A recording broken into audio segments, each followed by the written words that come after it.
Climate change mitigation is feasible. It is feasible to bring about a sharp reduction of greenhouse gas emissions by mid-century, consistent with humanity's goal of avoiding an increase of temperatures of more than 2 degrees centigrade. Even with that increase, we're going to face big challenges on the planet, major shocks, major disturbances.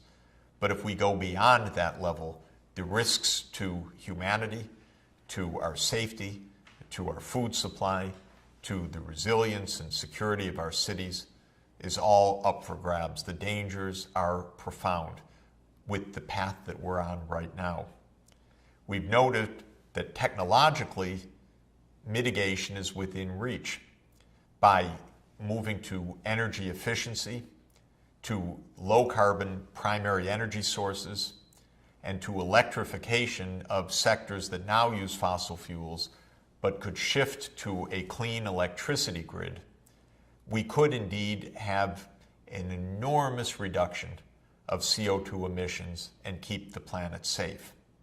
But this requires choices.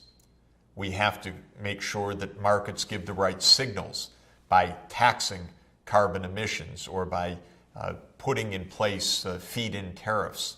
We have to make sure that there is the research and development underway to improve the functioning of these low-carbon energy sources to store intermittent energy, to make sure that distribution systems are working properly. We need political decisions on a direction to go. Should we deploy offshore wind? Should we deploy the large solar potential of our desert regions? Should countries get together to produce the Desert Tech proposal that we saw linking North Africa, the Middle East, and Western Europe? Without political leadership, we won't get there. But often in our world today, political leaders, we know, are followers, not leaders. They take money as campaign contributions from major incumbent industries. The power of big oil, big coal, big natural gas in producing economies is absolutely huge. These companies are able to deploy millions and millions of dollars to sow seeds of doubt in the public mind, and much more directly to keep the politicians in their pocket. It's rather stunning that when a vote came to the U.S. Senate to put limits on emissions through a tradable permit system, we got nowhere. And when we looked at steps, even smaller steps to start restricting our greenhouse gas emissions in the United States, the result was something as shown here. Have a look at these two U.S. maps. The shaded areas in brown on the top map are places that produce coal in the United States. About half the U.S. states are actually coal-producing states. Now look at the bottom of the map, which shows in red the states where the senators voted against climate change legislation. It's almost a perfect fit. Coal-burning states, don't come anywhere close to us. A few states that aren't coal-burning states, okay, we'll go with the legislation. Not enough to get through the U.S. Congress. Coal, oil, gas, the most powerful lobby there is, scares the politicians out of their wits. It's like this all over the world, and it makes it extremely difficult to make progress.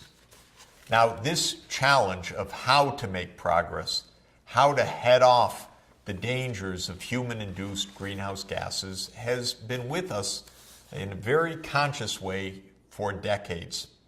And it was in 1992 at the Rio Earth Summit that a major treaty was agreed, in fact, by all the world's governments, even governments with powerful oil, gas, and coal lobbies, to head off the big dangers of human-induced climate change.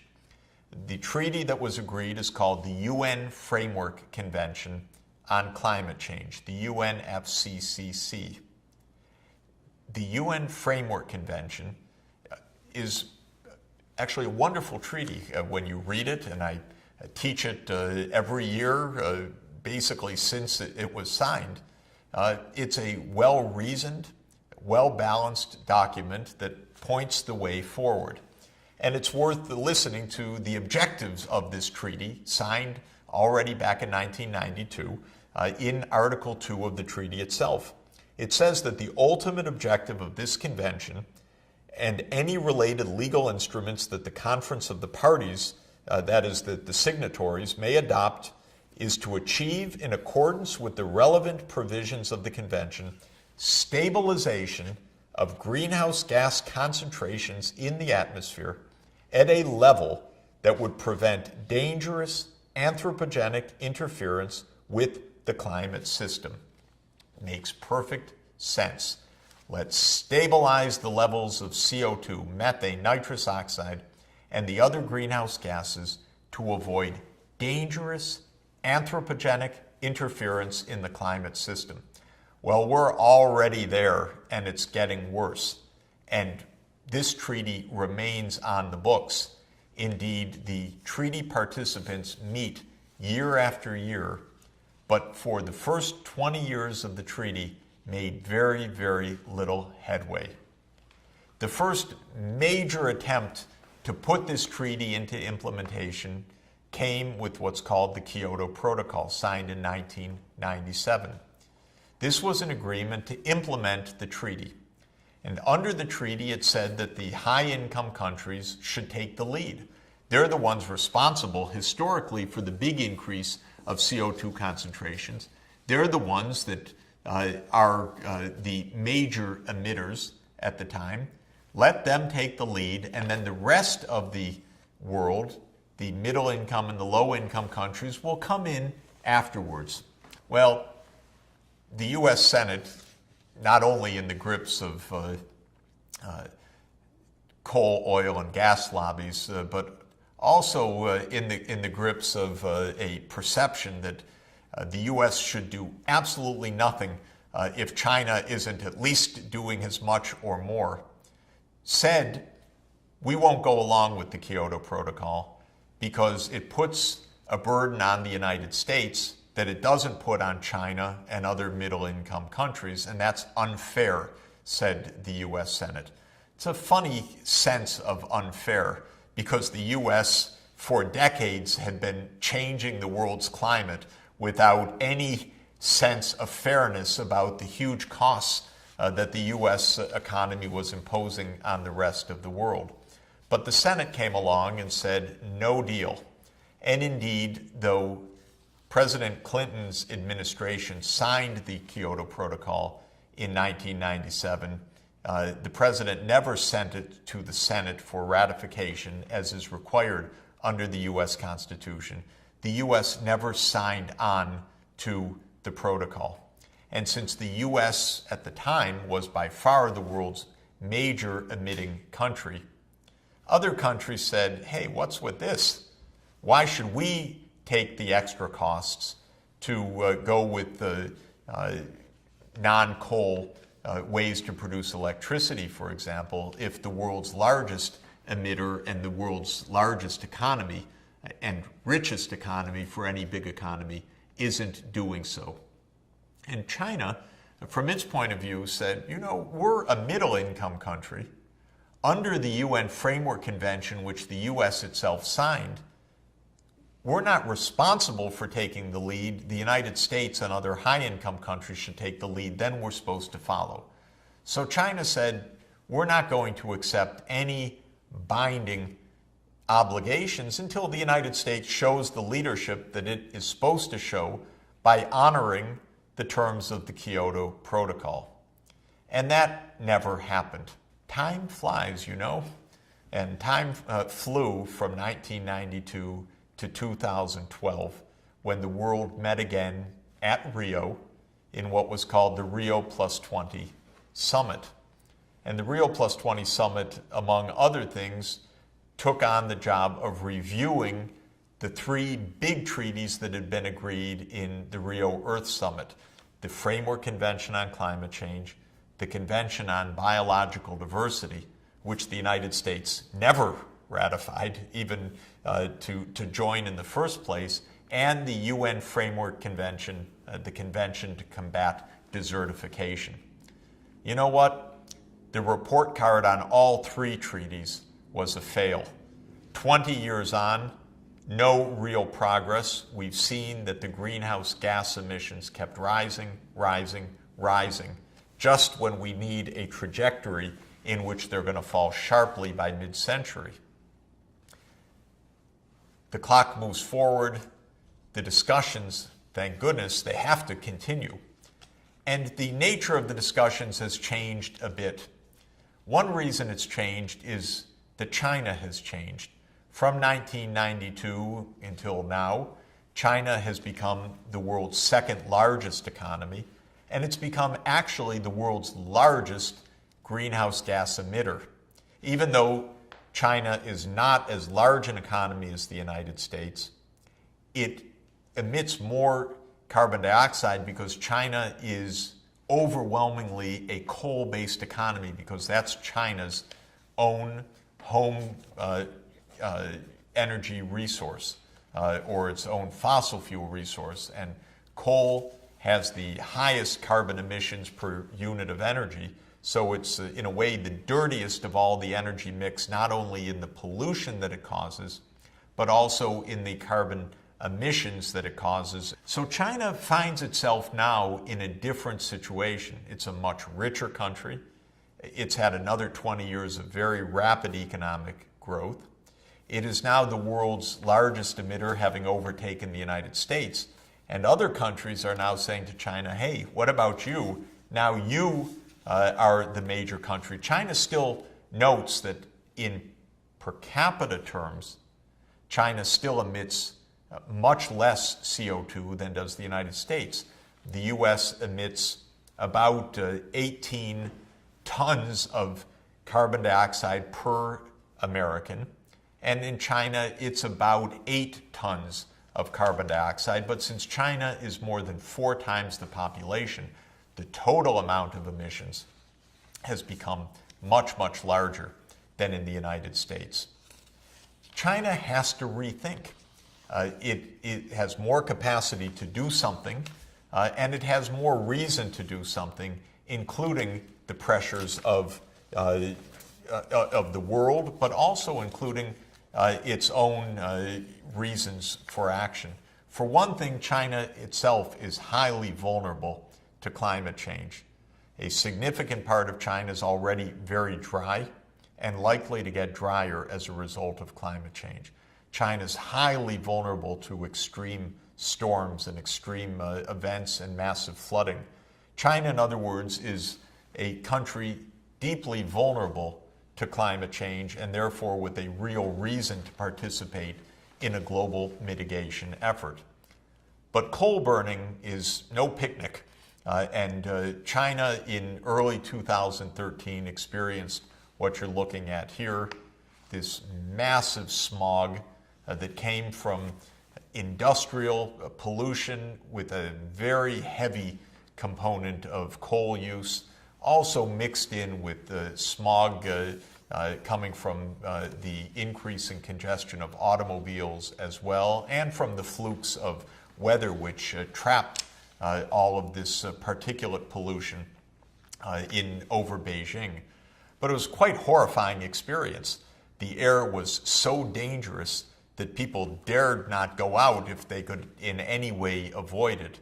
The evidence is becoming more and more overwhelming that China's paying years of shorter lives as a result of this mega pollution.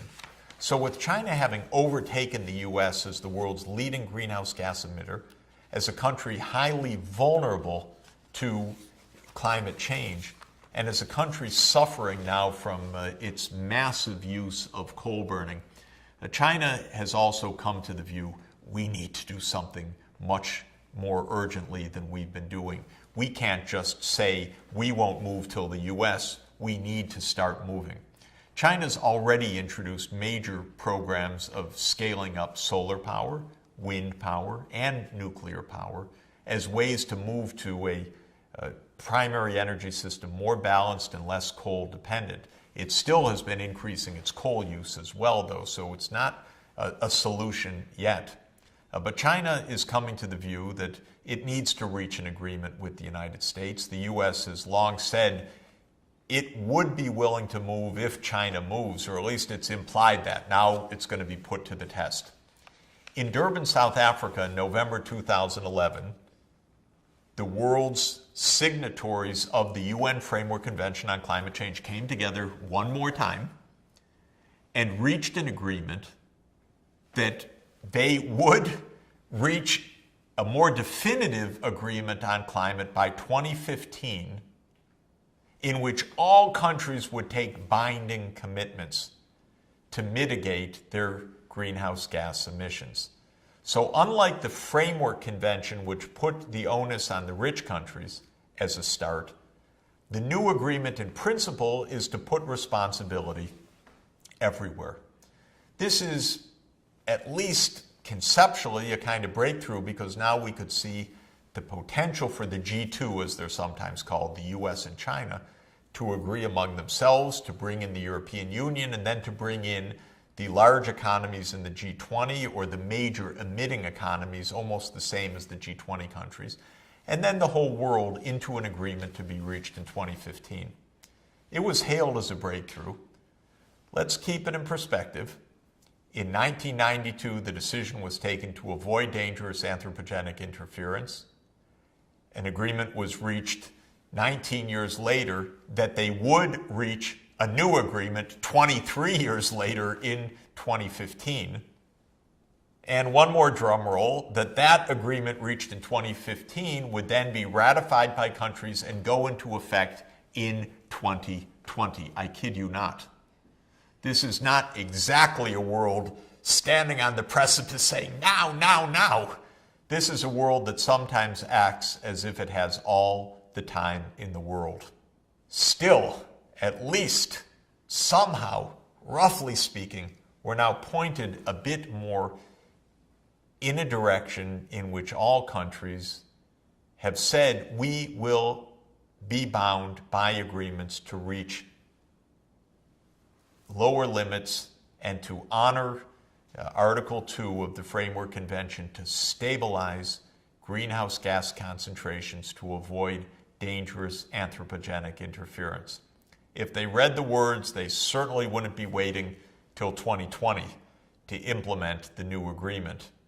But what we can be doing now, and absolutely must be doing now, is the practical problem solving in every part of the world, how each region can implement a sensible, economical, efficient, deep decarbonization program that involves energy efficiency, a shift to low-carbon primary energy sources, and an electrification of transport, buildings, homes, and industrial uses of fossil fuel to shift to electricity fed off of a smart grid. The world could be agreeing to joint programs of research and development. The world should be agreeing to helping the poorest countries take on this challenge. For example, helping Central Africa to build Inga Falls, the power plant there, to capture that 40 billion watts of power potential in the hydroelectric dam there to transform the region and to make it possible to move Africa not only to electrification, but to electrification with low carbon energy. We have solutions. We need to make choices. And this is true when it comes to climate change. It's true when it comes to resilience and sustainability of our cities. It's true if we are to avoid the sixth wave of extinction of species. It's true, in essence, if we are to move from business as usual to the sustainable development trajectory for the world and all the benefits that can ensue from making that shift.